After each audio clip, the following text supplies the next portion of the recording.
বিহু নামো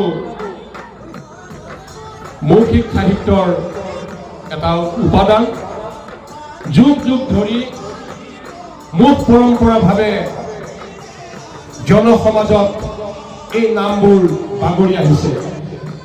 যেতিয়ালৈকে ছপাযন্ত্ৰৰ আৱিষ্কাৰ হোৱা নাছিল, যেতিয়ালৈকে মানুহে লিপিবদ্ধ কৰিব পৰা নাছিল, তেতিয়ালৈকে কিন্তু মুখেৰে চলি আছিল। মই কৈছোঁ যে খেতি সময়ত ব্যস্ত থকাৰ সময়ত কোনোবা এজন ডেকাই ধান গাই থাকোঁতে ওচৰৰ পথাৰত কোনোবা যদি গাঁৱলী এগৰাকীক দেখা পাইছে, মনৰ উল্লাসত গাইছে, ধানে দায়ে গ'লো পিছলৈ নাচালো, এৰিলো চেনেহৰ থোক। বিহুটো সাধাৰণতে কৰে, মাৰে আৰু উৰুৱায়। অৰ্থাৎ বিহুটো প্ৰথমতে আহোঁতে কীৰ্তিঘেনা হয়ে হওক বা তেনেকৈ নাচনীখিনি সোমাব, পেপাৰ লগত লৈ, তাৰপিছত নাচনীয়ে নাচিব আৰু বিহু উৰুৱাই দলটো তাৰ পৰা ওলাই যায়। এইটো হ'ল পৰিৱেশ কলাৰ আওতাতে মাত্ৰ 15 মিনিট সময়ৰ ভিতৰত যিহেতু বিহুটো কৰিব লগা হয়। তাৰ আগতে কিন্তু বিহুৰ কোনো লিমিট নাছিল, মানে সীমা নাছিল।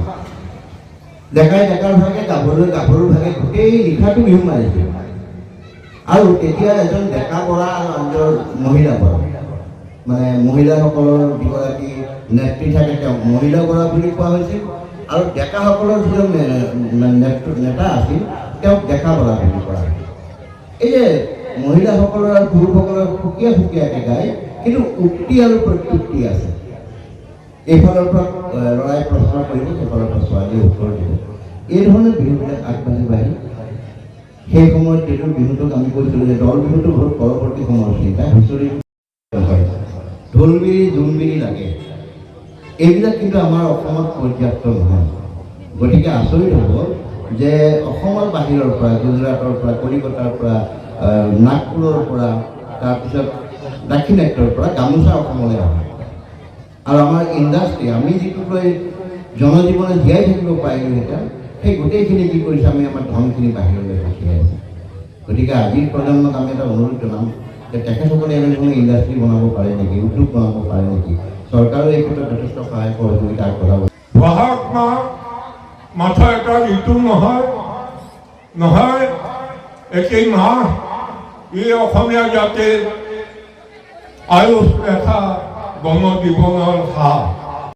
শব্দৰ বিহুকেই অসমীয়াৰ মান, এনেকুৱা বিহু নাপাতিব পাৰিলে নাথাকিব অসমীয়া মান।